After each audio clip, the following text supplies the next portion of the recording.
बिस्मिल्लाहिर्रहमानिर्रहीम। गुज़श्ता शब यहाँ अमेरिका में अहले अमरीका ने अपना 245वां यौम आज़ादी हस्बे रिवायत इंतहाई धूम धड़क्के के साथ मनाया। गुज़श्ता शब यहाँ शहर शहर, करिया करिया, गांव गांव, हर जगह रंगारंग किस्म की आतिशबाजी की गई। यह आतिशबाजी रात गए तक जारी और सारी रही। पटाखों की आवाज इस दर्जा बुलंद कि कानों पड़ी आवाज सुनाई न दे। खुशियों से चमकते दमकते चेहरे और दिल फरेब लिबासों में मलबूस बच्चों की तालियां। ये है अमरीका का जश्न आजादी, जिसे अमरीका के अवाम अपने जाती पैसे खर्च करके मनाते हैं, जिसका हुकूमती अहकामात से कोई वास्ता नहीं। अमरीका के जश्न आजादी के सिलसिले में मैं असरुल इस्लाम सुल्तान पाकिस्तान, जिसने पाकिस्तान को आजाद करवाने की कसम खा रखी है, मैं आप तमाम पाकिस्तानी और हिंदुस्तानी बहनों भाइयों को उर्दू जुबान की एक नज्म सुनाना चाहता हूं। मैंने पाकिस्तान से हिजरत क्यों की? यह नज्म मेरे दिल की तमाम तर कैफियत की तर्जुमान है। हजारों पाकिस्तानी पाकिस्तान से हिजरत करने के क्यों आरजूमंद हैं? इस नज्म में उनके दिल की कैफियत की अक्कासी है। सबसे बढ़कर यह नज्म नजर है उन लाखों पाकिस्तानियों की जो मेरी तरह यहां अमेरिका या कनाडा या यूरोप के किसी मुल्क में रहते हैं, लेकिन सुबह शाम रात दिन हर लम्हे पाकिस्तान और पाकिस्तान के अवाम की सलामती की दुआएं करते हैं। जहां पाकिस्तान में कहीं किसी जुल्म ज्यादती की खबर आती है, ये उदास हो जाते हैं। किसी बच्चे या बच्ची के साथ ज्यादती की वीडियो आती है, इन पाकिस्तानियों की रातों की नींद उड़ जाती है और ये आरजूमंद हैं कि काश हमारे मुल्क में भी अमेरिका जैसा रूल ऑफ लॉ हो। काश हमारा मुल्क भी आजाद हो, जहां के अवाम आजाद और खुद मुख्तार हों, जहां के अवाम के पास कामिल इख्तियारात हों। कामिल इख्तियारात, अपने कवानीन खुद बनाने के इख्तियारात, अपनी क़यादत खुद चुनने के इख्तियारात। इख्तियारात इख्तियारात अरबी जुबान का एक लफ्ज है। ये एक लफ्ज है अल खैर, खे ये रे लफ्ज इख्तियारात इसी लफ्ज से निकला है। खैर, जिसे हम अरबी जुबान में अल खैर और अल खैरात कहते हैं, इसी लफ्ज को अमेरिकन्स लिबर्टी कहते हैं।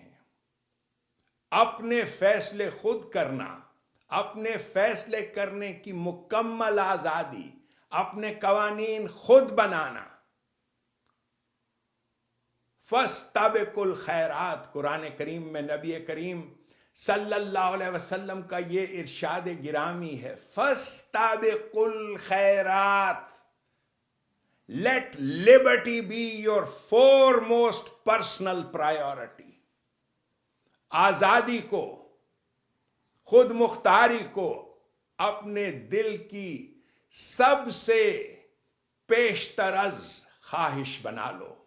आजादी और खुद मुख्तारी, आजादी और खुद मुख्तारी को सब चीजों से मुकद्दम जानो। ये नज्म जो मैं आपको सुनाने चला हूं, लिबर्टी, आजादी और खुद मुख्तारी की अहमियत के बारे में है। ये नजर है उन हजारों पाकिस्तानियों की जिन्होंने पाकिस्तान से हिजरत की। लेकिन क्यों हिजरत की? इस नज्म में उनको उनके दिलों के बेनाम सवालों का जवाब मिल जाएगा। कैद थी पिंजरे में भूखी शेरनी, कैद थी पिंजरे में भूखी शेरनी, शहर कलकत्ता के जू की शेरनी। उसने 2 बच्चे जने उस कैद में, उसने 2 बच्चे जने उस कैद में। कैद रूहे शेर जिसमें सैद में, जन के इन बच्चों को खुद ही खा गई, जन के इन बच्चों को खुद ही खा गई।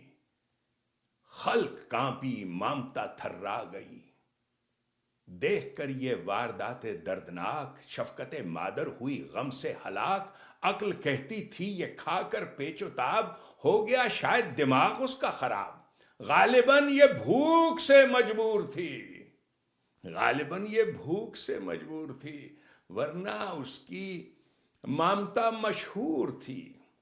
यूं रवा रखती है मां किस देश में, यूं रवा रखती है मां किस देश में, करती है डायन ये मां के भेष में। जिस घड़ी माओ के लब पे आह थी, शेरनी उस वक्त खुद आगाह थी।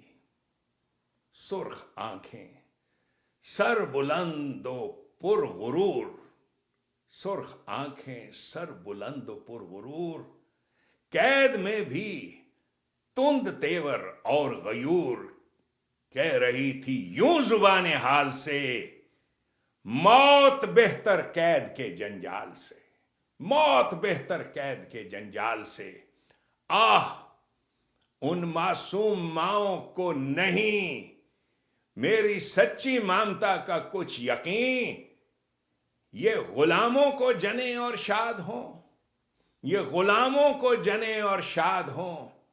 मैं जनूं वो शेर जो आजाद हों, मैं जनूं वो शेर जो आजाद हों। जन के इन बच्चों को मैं मगमूम थी, मुझको उनकी आकबत मालूम थी। उम्र सारी कैद में ही काटते, इज से आका के तलवे चाटते।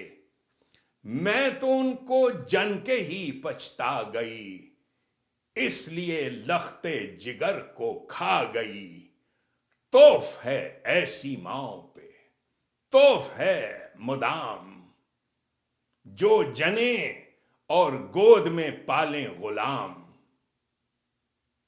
जो जने और गोद में पालें गुलाम। ये नज्म जिसका उन्वान महकूमी है, जब मेरी उम्र 12 बरस थी, कैडेट कॉलेज हसनबदाल में 8वीं जमात में दावत दी गई थी उर्दू जुबान के इस मशहूर शायर को, जिसके बारे में उस वक्त तो हमें कुछ भी नहीं मालूम था। मैंने तो बल्कि अपनी ज़िंदगी में पहली मर्तबा एक जिंदा शायर को देखा था। उनका नाम है नज़ीर अहमद शेख। आप में से जो लोग उर्दू अदब से शगफ रखते हैं, ये एक मशहूर उर्दू शायर हैं जो रावलपिंडी में रहते थे, मज़ाहिया शेर कहते थे। जब उन्होंने पहला मिसरा कहा, पहला मिसरा शहर कलकत्ता के जू की शेरनी, तो हम बच्चे हंस पड़े, हम समझे कि कोई मज़ाहिया नज़्म है।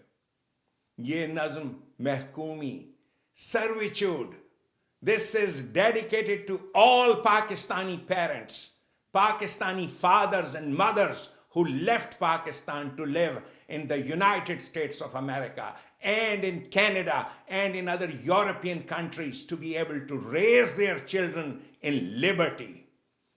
इस नज़्म का उन्वान है महकूमी।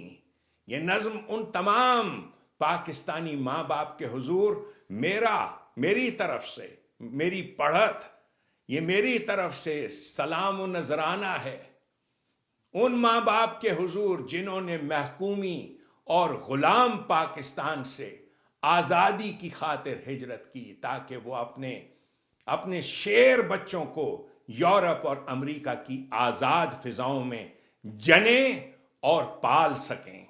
सलाम हो उन तमाम वालिदैन को जिन्होंने गुलाम पाकिस्तान से यूरोप और अमेरिका के लिए हिजरत की। तोफ है ऐसी माओं पे, तोफ है मुदाम, जो जने और गोद में पाले गुलाम। तोफ, तोफ ये कलमाए नफरीन है। फारसी जुबान में लुआब दहन, थूक को तोफ कहते हैं। थूक, थूक है, थूको उन माओं और बापों पर जो जने और गोद में पाले गुलाम। आप पाकिस्तानी जो जर्नैलों की गुलामी में रजामंद हो, आप क्या जानो आजादी क्या है और रूल ऑफ लॉ में जिंदगी बसर करना क्या होता है। आप अमेरिका की अता करदा इस जमहूरियत के पिंजरे में 70 साल से कैद हो। आपने कभी आजादी की जंग नहीं लड़ी, वॉर ऑफ लिबरेशन। अमेरिकन ने जंग लड़ी थी, जंग लड़के अपने ही कौम के जर्नैलों से, अपनी ही जैसे गोरों के खिलाफ जंग लड़ी थी और जंग लड़के आजादी हासिल की थी। आपने तो कभी कोई जंग नहीं लड़ी। पाकिस्तान की असल कहानी क्या है, यह सुनाने का वो वक्त नहीं है। आपने कोई जंग नहीं लड़ी। आप कभी हामिद मीर को गद्दार कहते हो, कभी शेख मुजीब को गद्दार कहते हो। हर वो शख्स जो आपका हम ख्याल नहीं, आप उसे गद्दार कहते हो। सुनो मेरी बात, जिस कौम का आर्मी का चीफ अमेरिका बनाता हो, उस कौम को किसी को गद्दार कहने का कोई हक नहीं है। आप कभी किसी को गद्दार कहते हो और कभी किसी को। कल आप फलस्तीन का मातम कर रहे थे कि फलस्तीन में क्या हो रहा है, परसों कश्मीर का रोना रो रहे थे। हकीकत है ना, क्या किया है पाकिस्तान की आर्मी ने, कहां है पाकिस्तान का एटम बम। हकीकत क्यों नहीं बताते कि ये सब कुछ अमेरिकन्स का है, सब कुछ अमेरिकन्स का है। पाकिस्तान की जमीन, पाकिस्तान की फौज, पाकिस्तान का एटम बम, ये सारी कहानी पे पर्दा डाला हुआ है। और ऊपर से तमाशा ये है कि पाकिस्तान और अमेरिका के दरमियान ये रस्सियों और सांपों का तमाशा कि हम ये नहीं करने देंगे और हम वो नहीं करने देंगे। ये ड्रामा कैसे चल रहा है, ये सब आपको बेवकूफ बनाया जा रहा है। गुलामी में ना काम आती हैं शमशीरें न तदबीरें। ये है आपकी हकीकत कहानी। आप बैठकर अपने दांत पीसते हो जब आप देखते हो फलस्तीन पे जुल्म हो रहा है।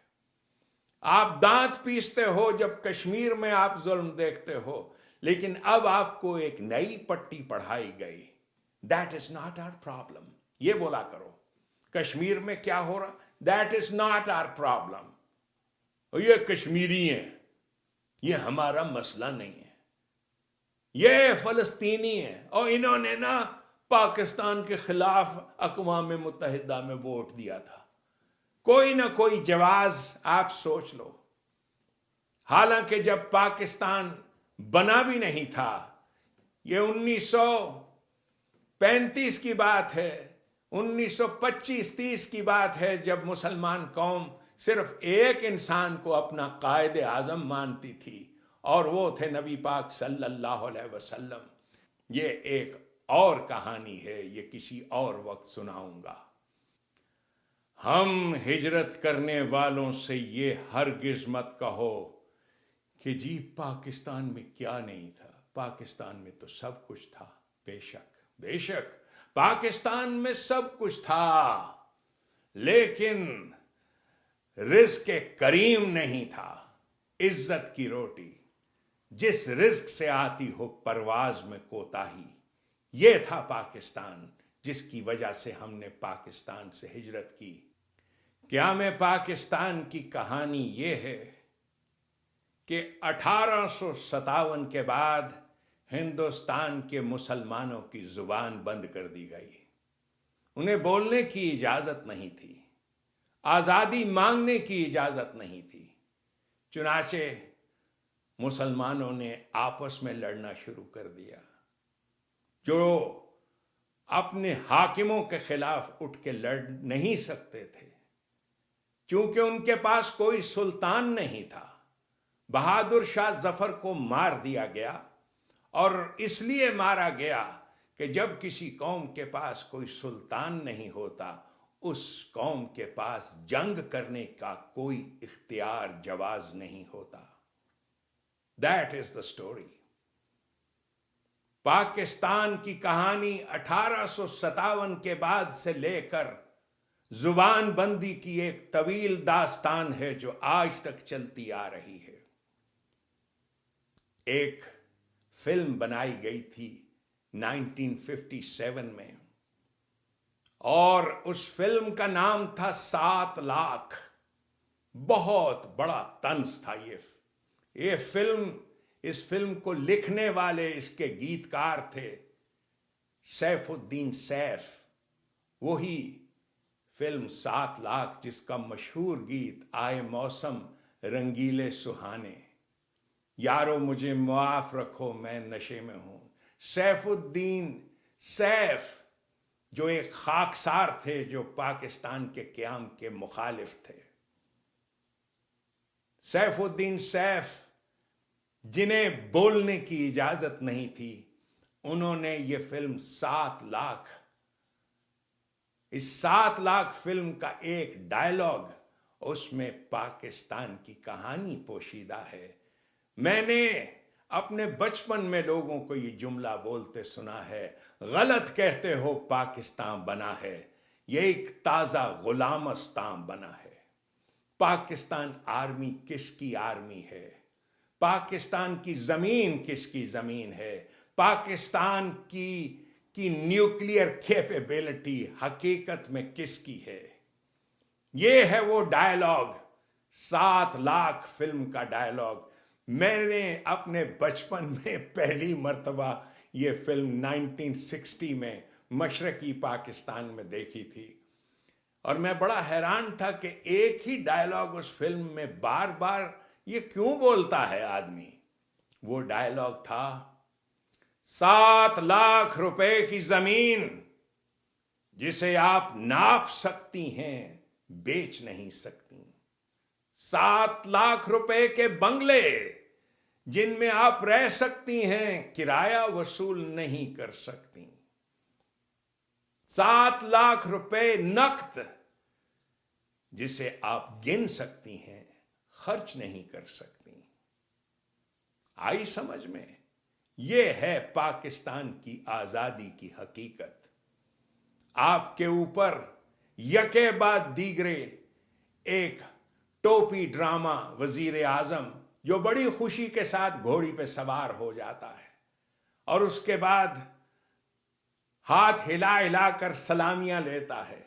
ये है कहानी आपकी 7 लाख रुपए के बंगले जिनमें आप रह सकते हैं, किराया वसूल नहीं कर सकते। 7 लाख रुपए नकद जिसे आप गिन सकते हैं, खर्च नहीं कर सकते। 40 साल कबल, 40 से भी ज्यादा साल कबल, मैं पाकिस्तान से ये जानकर निकला था कि मुझे गुलाम जर्नैलों की गुलामी कबूल नहीं। गुलाम की गुलामी से बदतर कोई चीज नहीं। मुझे ऐसी जिंदगी नहीं चाहिए जिसका हर सांस दूसरे के कब्जे में हो। मैं जिस्म की मौत के बदले रूह की मौत कबूल नहीं कर सकता। मैंने अपनी जिंदगी के बहुत सारे साल पाकिस्तान में गुजारे हैं, इसलिए मैं जानता हूं भीख मांगी हुई जिंदगी मौत से ज्यादा खौफनाक होती है। आज पाकिस्तान के मीडिया पर एक बार फिर से अमेरिका और पाकिस्तान के ताल्लुकात का नाटक खेला जा रहा है। नाटक खेला जा रहा है। फिरौन और फिरौन के साहिरीन, ये रस्सियों को सांप कहते हैं। ये आपको नजर नहीं आते और नजर भी आते हैं। पाकिस्तान की 70 साला तारीख में पाकिस्तान का फिरौन का साहिर आजम, जादूगर आजम, सबसे बड़ा जादूगर ये पाकिस्तान का वजीर आजम ही होता है। मैं ये अज़्म करके निकला हूं कि पाकिस्तान को आज़ाद करवाऊंगा। मेरे पास कुरान करीम की गाइडेंस है। पाकिस्तान का वजीर आजम अब अल्लाह और ला इलाहा इल्लल्लाह की बातें करता है। कुरान करीम में है, व मिनन नासे मन यकूलु आमन्ना बिल्लाहि व बिल यौमिल आखिर व मा हुम बिमुमिनीन।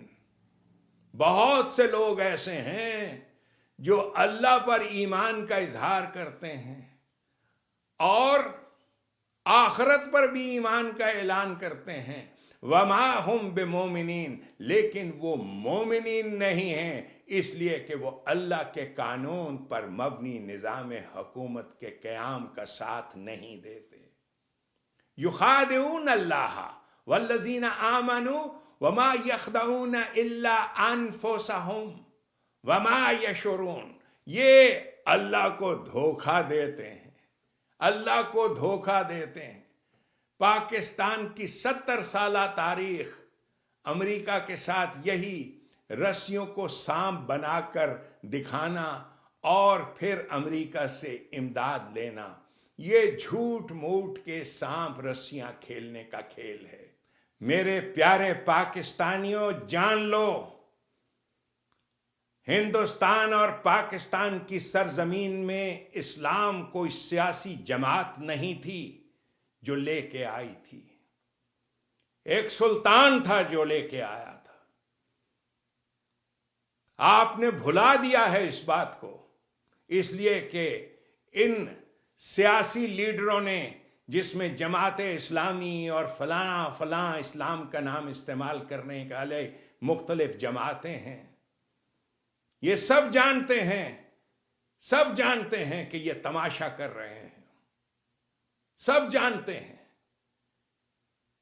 इस्लाम फकत और फकत एक सुल्तान के जरिए से आएगा।